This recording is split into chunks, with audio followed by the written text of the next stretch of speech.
Ora viva companheiros, Januário Namibe, 7 dias, edição de segunda-feira, 15 de novembro de 2021. Questões de insegurança pública preocupam moradores da província de Namibe, concretamente na cidade de Moçambiques. No fim de semana, infelizmente, houve mais uma morte à facada. Trata-se mais de um jovem que perdeu a vida quando estava a conviver com os seus amigos. Lamentamos, porque em pouco tempo já há perdas de vidas, né? Estamos aqui a contar perto mais de cinco vidas, e a comunidade local está mesmo a culpar o próprio órgão de segurança, né? Normalmente a Polícia Nacional. Acusa-se que está a haver pouco patrulhamento a nível das comunidades, pouco patrulhamento a nível das zonas suburbanas, sobretudo nas zonas mais críticas. Estamos a falar ali na famosa Camulola, naquelas medições daquela pracinha. Estamos a falar que nos eucaliptos. Estamos a falar também mesmo no bairro 5 de Abril, naquelas zonas mais críticas, nas zonas onde que, ao escurecer dificilmente há mesmo, ou seja, quando anoitece dificilmente há iluminação. Então, são as zonas onde esses marginais normalmente têm mais atacado. Mas só que, vamos a partir do platô. No platô, onde aconteceu da vez passada um assassinato, não é uma zona assim muito fechada. Até porque, segundo algumas especulações, alguns dos criminosos são indivíduos identificados, são adolescentes identificados que se metiam nesse mundo de crimes por aí fora. Mas até que ainda não ouvimos nada a respeito, não se fez ainda nada. É uma zona onde todo mundo circula normalmente, e não foram horários assim muito críticos, horários assim fora da hora, né? nós diríamos. Então, mas até que ainda não se faz nada para inverter o quadro. Nós estamos a ver que dia após dia esses acontecimentos vão aumentando. Isso me dá a entender que a polícia está com uma situação, ou seja, está com uma atitude reativa. Isto é grave. A polícia tem que ser proativa, tem que agir antes dos acontecimentos sucederem-se. Porque se nós tivermos só patrulhamento de noite, sempre que morre alguém, sempre que roubam alguém, porque os miliantes também são inteligentes. Eles cometem os seus crimes porque sabem que a polícia só anda até às 18. De noite estão todos na unidade, estão todos em casa, aí prontos. E isso aqui é um sinal de insegurança para nós. Até porque a nossa cidade, os nossos bairros não são todos assim iluminados. E há sítio mesmo que de noite é uma situação grave. E Moçambique é uma cidade muito calma. Disse o colega que há relatos de que muitos desses criminosos não são de cá. A polícia tem que fazer um trabalho apurado se realmente são de cá ou não, se são indivíduos que vêm das outras províncias à procura de melhores condições de vida e depois colocam-se nessas situações. É necessário que a polícia seja mais ativa e não reativa, porque se for reativa, quer dizer, é grave. Vamos agir depois deles agirem, não é isso. A polícia tem que agir primeiro. Porque se a polícia agir primeiro, o cidadão comum já não tem como cometer esses crimes. E para nós é uma situação que nós apelamos que a polícia faça um trabalho acérrimo, mas é mesmo acérrimo, porque senão todos nós estamos sujeitos a isso. Há sítios que de noite você já não anda, se andar é com muita sorte. E nós temos estudantes que estudam de noite, na pedagógica, nos outros sítios mais distantes, e muitos deles também só assistem a aula até às 20, porque sabem, se assistir o último tempo já não tem como voltar em casa por causa dos bandidos. Quer dizer, isso é uma situação que afeta quase todo o setor da sociedade. Então, para que não haja aqui uma estabilidade social, para que não haja falta de tranquilidade, é necessário que a polícia redobre os seus esforços para que todos nós possamos viver numa sociedade cada vez mais calma, tal como a cidade de Moçambique nos acostumou. Mas há vozes que se levantam dizendo que o problema da segurança pública não é só apenas da Polícia Nacional, mas também dos cidadãos. Exatamente. Partindo mesmo pelas denúncias que o próprio cidadão tem que fazer. Existe cidadão, se calhar por medo de represárias ou de conotação, ele pode dar conta que ele tem um vizinho que ele pratica, né? Ele tem cometido alguns crimes. Ele não denuncia, nós não temos cultura de denunciar. Eu, por exemplo, se eu der conta que eu sou vizinho de alguém, ou contemplar perante a rua um ato antissocial. Eu devo ter cultura de comunicar, independentemente de que eu conheça essa pessoa ou não. Eu devo ter esse tipo de cultura. Isso tudo parte mesmo, a nossa própria segurança não deve só partir simplesmente pelos órgãos de segurança. Eles fazem o seu papel, mas nós como cidadãos comuns também devemos fazer o nosso papel. Muito obrigado. O país celebrou 46 anos de independência nacional. O governador Namibe Archie Mangueira rendeu homenagem aos profissionais da saúde nesta data. O Dr. Florino Sancorreche. Bom, é uma data de todos os angolanos, data da independência nacional. Tornamos-nos independentes em 1975, isto no dia 11 de novembro, pelo saudoso presidente Agostinho Neto. E nesta data, tal como é de hábito, né, vê-se muitas homenagens, muitas inaugurações e o resto. Mas, eu volto a repetir o que eu disse, não aqui, mas num dos meus artigos. Eu dizia que a verdadeira celebração do 11 de novembro não se resume apenas nessas homenagens aos enfermeiros, aos professores, nas inaugurações de escolas e hospitais, não é isso. A verdadeira homenagem do 11 de novembro devemos dar àqueles antigos combatentes que realmente lutaram para que a independência hoje fosse um facto. Muitos desses indivíduos, muitos desses senhores hoje, estão perdidos na sociedade, ganham 20, 25 mil kwanzas, a 35 mil kwanzas mês como pensão. Eu acho que não é nada bom.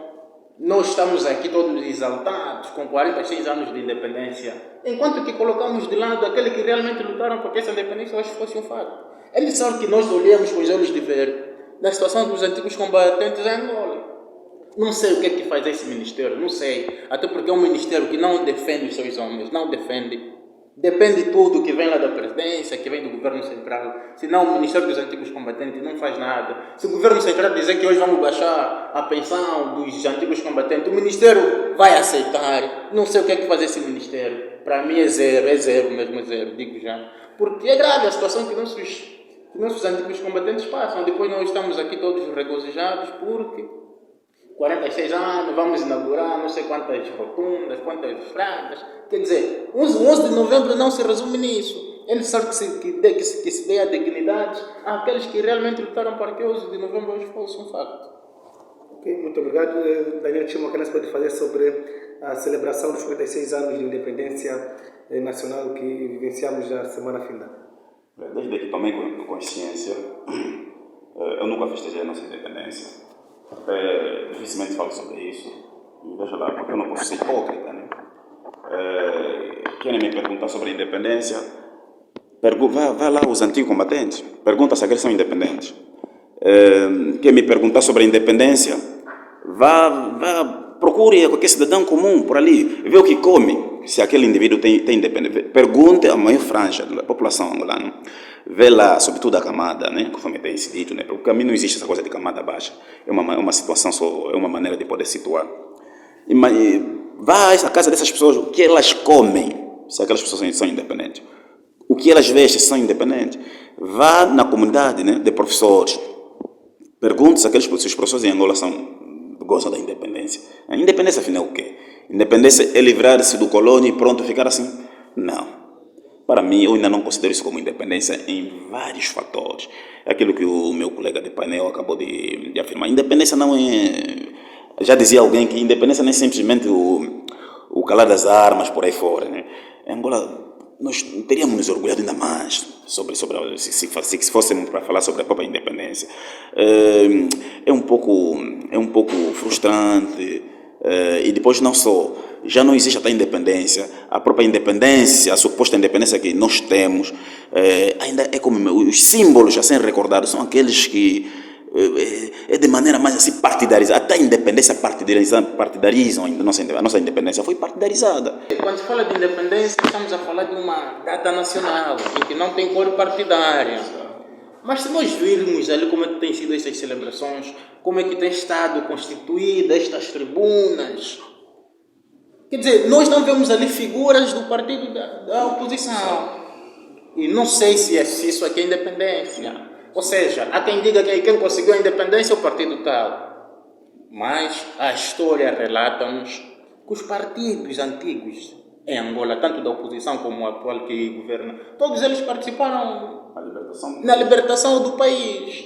Por isso é um grande erro sempre que se aproxima a independência, nós não vermos assim os dirigentes dos partidos da oposição fazendo parte deste ato. Comunidades coiçãs dizem ser excluídos da campanha de prevenção e combate à Covid-19 em Angola. Doutor Bom, essa comunidade não é só excluída da campanha de combate ao Covid, é excluída de muita coisa. Até a fome também eles sofrem, não têm bilhete, não sabem em que ano nasceram, não têm identidade, ou seja, são angolanos, porque nasceram e vivem em Angola, mas juridicamente não têm um documento. E falando dessas comunidades, estamos a falar daqueles povos que habitam naquelas regiões do Cubango, uma parte da Huila. Quer dizer, é necessário que se aposte também na prevenção desses indivíduos ou dessa população, porque são angolanos quanto nós, porque essa forma de excluir as populações não é nada bom. E essas campanhas começaram sempre aqui nas cidades, e o que é que tem acontecido muitas das vezes?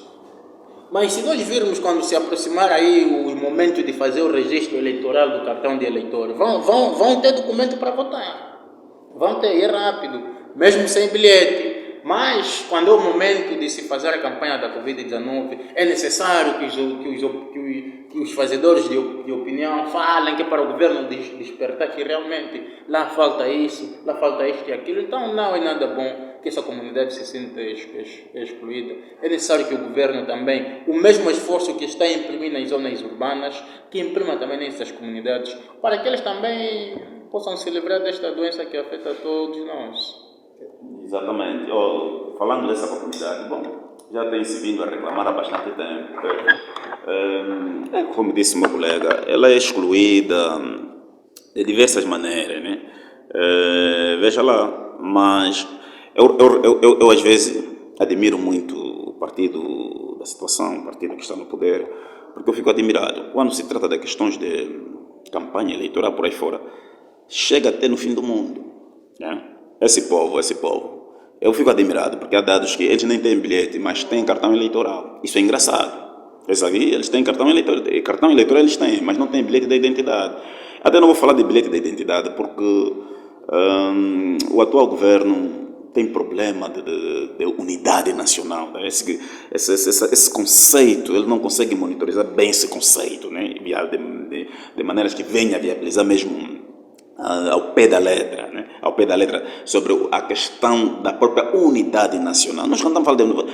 Você ainda está a lutar para a primeira coisa, reconciliação nacional, depois unidade nacional, mas não consegue distribuir bilhete de identidade aos cidadãos. Famílias afetadas pela fome seca na região sul de Angola recorrem a caroço de Mucua para saciar a fome. Doutor Francisco Cruz. Sobre esta situação, não sei se essa é a 10ª ou a 20ª vez que a gente fala sobre a fome cá no nosso programa, porque é uma situação gravíssima. Até esses ali estão a comer caroço de muco. Há quem diga que alguns comiam areia. Acho que já houve um dos programas que nós tivemos aqui, que não sei quais são os produtos que apanhavam e misturavam com areia. Quer dizer, é uma situação muito grave que nós estamos aqui a viver. E quando se fala da seca, quando se fala da fome, quem tem fome não pode esperar. Nós vimos que o governo está com um projeto muito bom ali na província do Cunene, que é de desviar o curso do rio Cunene para que possa abastecer algumas populações.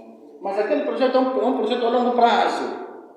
E quem tem fome, você não vai dizer na aula, nós estamos a fazer isso, que daqui a 6 meses, daqui a 1 ano ou 2 anos, todo mundo ter água para poder fazer os seus cultivos e assim minimizar a fome. Não. Enquanto faz aquele projeto a longo prazo, é necessário que se criem medidas para que possam sanar a fome neste momento. Você não vai dizer que quem tem fome aguarda 6 meses, vai morrer. Nós desde sempre nos ensinaram que a primeira necessidade do homem é alimentação. Imagina. E é onde o nosso governo mais falha. É um governo que não consegue te dar, pelo menos, né?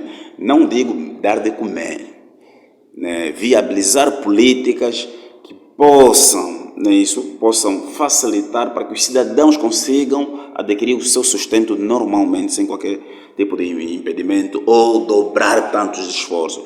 Porque os outros já não estão a combater mais sobre isso. Os outros estão a ir à Lua, estão a fazer grandes coisas, estão a descobrir outros planetas por aí fora. Já não, essa coisa de combate à fome, isso é um assunto já ultrapassado, pois eles ficam admirados com isto. Nós ainda estamos atrás de situações bastante básicas. Isso é vergonhoso. Veja lá, o presidente João Lourenço, tão louco que tomou posse, né? Ele foi a Portugal, depois lá foi entrevistado, e como é que ele disse, não, mexi na colmeia dos marimbondos por aí fora. Apelidou de marimbondos os seus companheiros. O meu colega aqui disse muito bem, na época de José Eduardo dos Santos, aquele que tanto ele aponta e os outros apontaram, que roubou, se fez como, ou governou mal, qualquer coisa do gênero, é a época em que época que se apontou que roubou-se muito, mas é a época que não havia tanta fome. Né? Eu corroboro com ele, não havia tanta fome. No entanto, aparece alguém que diz que não são marimbondos. Marimbondo é João Lourenço. Marimbondo para mim é João Lourenço, só que ele não quis, eu não sei se usou que tipo de espírito, ele não quis se auto-nomenclaturar, mas eu para mim nesse momento concluo que marimbondo, o mais marimbondo que apareceu nesse país é João Lourenço, que nos deixou na paupérrima situação que nós nos encontramos até esse momento. E veja lá, as pessoas, caroço de Mucua, há dias ou há meses nós já ouvimos as pessoas alimentar-se de raízes, isso desembocou em morte, e até que ainda continua a relaxar. Verba para armamento, verba para lexos, para como é que eu posso dizer, magistrados, um monte de coisa. Tudo bem, isso também é necessário, isso também necessitam, mas não é prioridade, não é questão de prioridade. Ainda acrescentando sobre essa situação da fome, eu tenho notado algo que, para o nosso governo, falta-nos definir realmente quais são as nossas políticas que devem ser prioritárias. Porque na última entrevista que o presidente deu, acho que quando inaugurou um dos monumentos, acredito isso, o presidente João Lourenço dizia que o próximo objetivo será de reduzir a massa, ou será de reduzir alguns funcionários da massa do Estado. Ou seja, o governo tem a pretensão de diminuir os funcionários do setor público. Até porque o presidente ainda acrescentou dizendo que não deve ser o Estado a empregar todos, mas infelizmente em Angola acontece assim. Por isso nós vamos reduzir para que seja o setor privado que possa empregar mais. Nos outros países isso aqui é possível. Exato. Mas em Angola, onde não há investimento privado, o Estado continuará sendo o grande empregador. Estudantes que frequentaram PUNIV e escolas politécnicas manifestaram por serem excluídos do concurso público no setor da educação. Uma vez estamos a falar sobre a fome e emprego, Flores Segurança não se pode fazer relativamente a esta situação. Bom, esta é uma situação que nós temos vindo a constatar durante esse tempo todo, até porque são muitos estudantes que são formados nesses liceus e algumas escolas técnicas e politécnicas, e que infelizmente, o que é que nós temos registrado em Angola? Faz-se mais concurso no setor da educação e saúde. Ou seja, esses são os setores que mais empregam, tirando ali as Forças Armadas e a polícia, que já vai um tempão que não chama, até porque, segundo o Ministério do Interior, disse que a polícia já não vai chamar ninguém. Os novos polícias virão das Forças Armadas, cumpre-se 3 anos militar obrigatório, depois disso é desertado para a Polícia Nacional. Ou seja, já ninguém tem acesso direito à polícia. E o único setor de refúgio que nos sobrou, temos a educação e saúde, mas que, disse agora que só faz o curso da educação quem é formado, quem fez os magistérios, só faz a saúde. Ali na saúde não há muita confusão, só faz a saúde quem fez as escolas técnicas de saúde, ou alguns indivíduos que concorrem nas áreas administrativas. E os que fizeram liceu. Há um colega que escreveu no Facebook dizendo que liceus não é para pobre, porque nós também fizemos o liceu na época, mas antigamente não se chamava liceu, chamava-se PUNIV, ou Centro Pré-Universitário. Ou seja, o liceu é uma preparação para a universidade. Você não pode meter o teu filho fazendo o liceu, dizer que quando você terminar o PUNIV vai ter emprego. Não vai. A verdade tem que ser dita, né? Seja ela absoluta ou mesmo subjetiva. Só para dizer que, veja lá, uma coisinha que eu interroguei. Nos últimos 4 ou 3 anos em que houve concurso no Ministério da Saúde, eu não vi ninguém que é formado nessas áreas reclamar. Por que nós não estamos sendo demitidos? Não vi. Por quê? Será que eu que sou formado no liceu tenho capacidade de injetar uma... Por que eles não reclamam quando existe um concurso no Ministério da Saúde? Por que isso sempre na educação? É só para nós darmos conta. Por que esse sistema, o nosso sistema de educação ainda não está funcionando. Porque nós ainda encontramos ali pessoas que têm esse tipo de consciência. Veja lá, antigamente, tudo bem, existem políticas que, quando ainda, né, até já diretamente, tem se dito assim, enquanto o certo não aparece, o errado serve. Nós tivemos em épocas em que o errado serviu. O errado serviu. O errado, para mim, errado é um indivíduo sem agregação pedagógica trabalhar como professor. Gostaríamos de despedir com a promessa de voltarmos na próxima oportunidade. Estamos juntos e bom dia.